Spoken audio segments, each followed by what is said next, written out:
Our special correspondent, Alex Crawford, is live for us now in Beirut. Alex?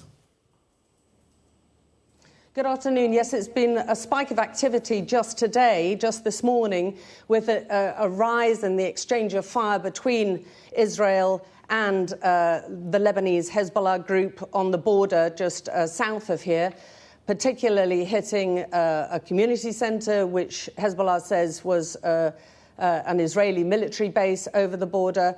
A number of people have been injured there. Lebanon is on the tenterhooks. It's very much on the firing line. With me is the Lebanese Foreign Minister, Abdallah Bou Habib. Sir, first of all, the British Foreign Secretary is in Israel, along with a number of other of your counterparts, fellow foreign ministers, trying to calm things, urging them to, in the words of David Cameron, to be smart but tough. But David Cameron saying very specifically that Israel is determined to act. How does that leave Lebanon? How do you feel about that?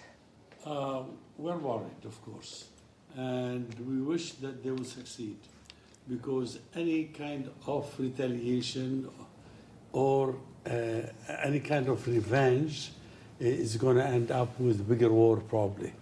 And I think, if the Israeli attack on the consulate of Iran in Damascus has been, condemned by the United Nations, not as much would have been happened later. That's what the Iranians said, at least. Now, again, if they are going to attack the Israelis, there's going to be revenge, and therefore may Lebanon and Syria and Jordan may be in very big trouble. Well, Lebanon has a key Iranian proxy working on its soil, Hezbollah. It's in government, very, very powerful. It's said to be stronger than the Lebanese army. They don't seem to be stopping their actions across the border. We've seen a spike just this morning. That's true. And neither the Israelis are stopping their actions. They both are fighting, and I hope that we pray for a ceasefire. But the United Nations is not moving in this direction. And if they move in this direction, you'll see us, most probably, you'll see us supporting it. But we are left not able to do anything in this sort. And it's not a matter of the Hezbollah stronger than the Lebanese army, because they are not going to collide or to fight each other. Each one has power. Hezbollah has a power, and it is directed towards Israel. And we hope, that it would not be used, because since 2006, up until October 7, last year, there was nothing on the border. Really, there were nothing. So 1701 succeeded, relatively succeeded. And hopefully we can go back to better arrangements and implement fully 1701.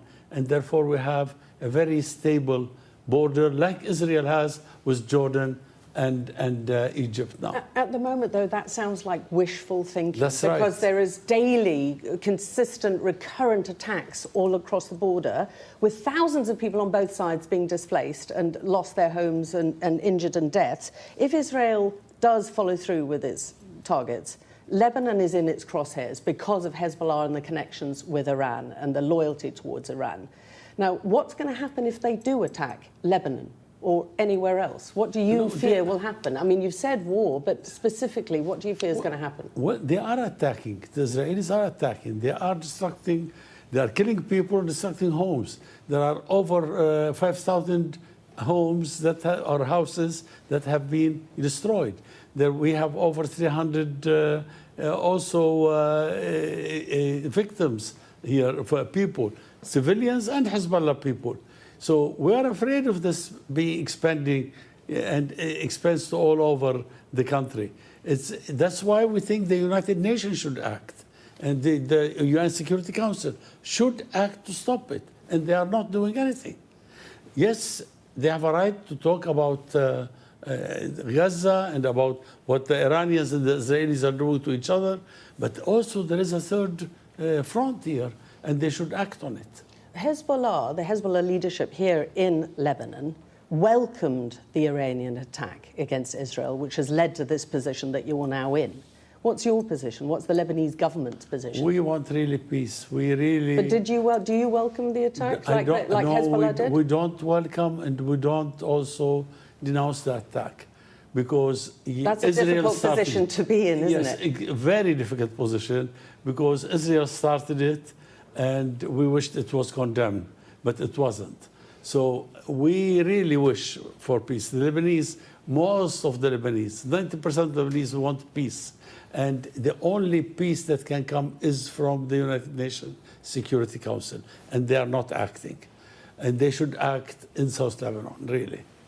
But what about the foreign ministers? I mean, David Cameron is there. Should he be doing more? Should the foreign ministers of all Israel's allies be doing more? Would you like to see him doing more? I think, I was happy to hear too and then read the statement of President Biden after the Iranian, was finished. And it was a good statement. I wish that we continue on it, but Israelis seems they want to revenge. And I don't know where war took them. Are they better off now than they were before? I don't think so. So they should little bit think of peace, and we, in our side, we are thinking of peace, then we'll try to influence Hezbollah to think of peace as well. That's a very key point that you've brought up, is how much influence you do have with Hezbollah. Look, because it seems like you're in the same position as everyone else, despite being in the government, the acting government. Yeah, yes. We here in Lebanon, we're in a very difficult position, as you said. We don't have influence over Hezbollah as long as there is fighting between them and Israelis. And if we have a choice, we have to support Hezbollah. And that's what we're doing in this regard. But also, other countries are in the same ship. Syria is there. Jordan has problems. We are all in problems because of, of the things that Israel is also doing or didn't do. The United Nations asked for two-state solution in 1948. And now they still refuse to do it until now. And the West say, well, they give their appointment, their position, and do nothing about it. We have to work for a two-state solution. This is the solution for all the problems, for most of the problems in the Middle East. It's two-state solution. And the Palestinians will not stop fighting until they have a state of their own. That's what we're missing.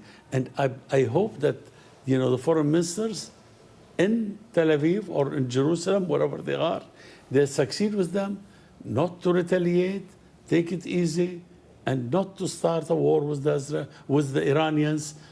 And they started it.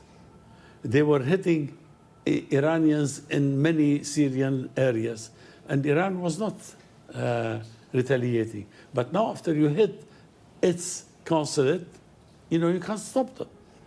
And I heard the foreign minister of Iran said, we asked the United Nations Security Council to really denounce this, and they didn't. If they did, they would not have done all of this. Okay, there's a lot of blaming going on. Very, very briefly, because we've run out of time. If you don't have, Lebanon does not have normal, full relations with Israel, but what would be your message to Israel, the Israeli Prime Minister, right now, just in one or two sentences to finish up? Let's cease fire first on our border. Second thing is, let's start working on implementing UN Security Council Resolution 1701.